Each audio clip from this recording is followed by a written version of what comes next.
It's a pleasure to be here. I was at the first workshop here 2 years ago.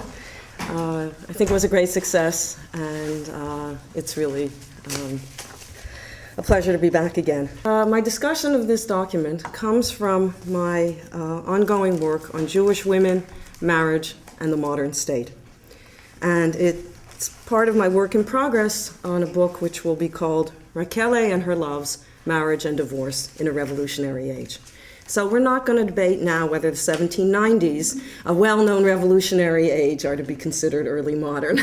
I see a number of features here that strike me as quintessentially 18th century. And if you want to take the discussion further about early modern versus modern, we can. But some of you have heard me speak about this subject before, but what's new today is the focus on this particular document. And it's an unusual document in this entire case of this woman's attempt to get a civil separation, a civil divorce, a religious divorce, and then her attempt to marry a second time. This is a story that goes on for 20 years. It's a Charles and Camilla type extended story. And there are lots and lots of documents. However, there are very, very few on which her name appears at the bottom. And even those that appear in her name, who wrote them? Did the notary lawyer advocate write them? Did somebody else write them? But in any case, this one, her plea, this is her plea to the rabbi.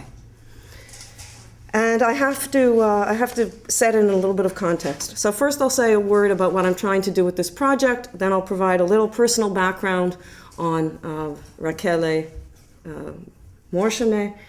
Then I'll have to provide a little bit of legal background, and then we're going to read the text together.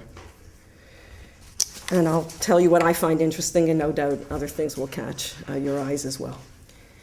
Okay, so in my book, what I'd like to do is, there's two broad perspectives. One is Jewish emancipation, and the other is Jewish women's history. So in this book, it's really a micro-historical, gendered approach to emancipation.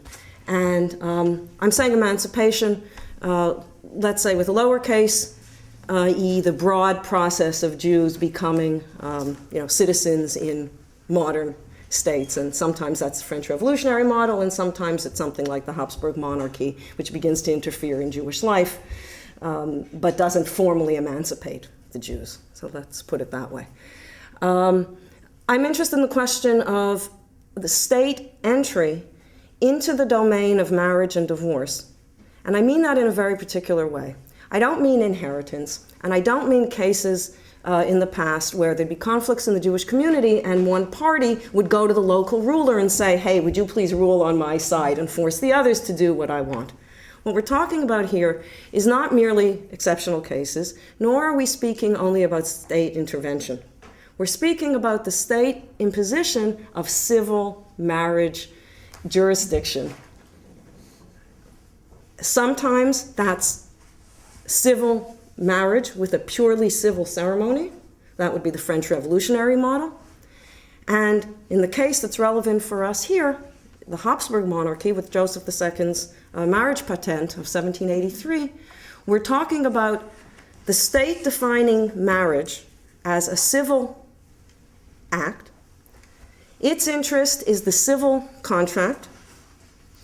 If there are any conflicts, they are to be adjudicated by state courts. However, and this is what distinguishes the Habsburg from the French model, is that there are no purely civil ceremonies created.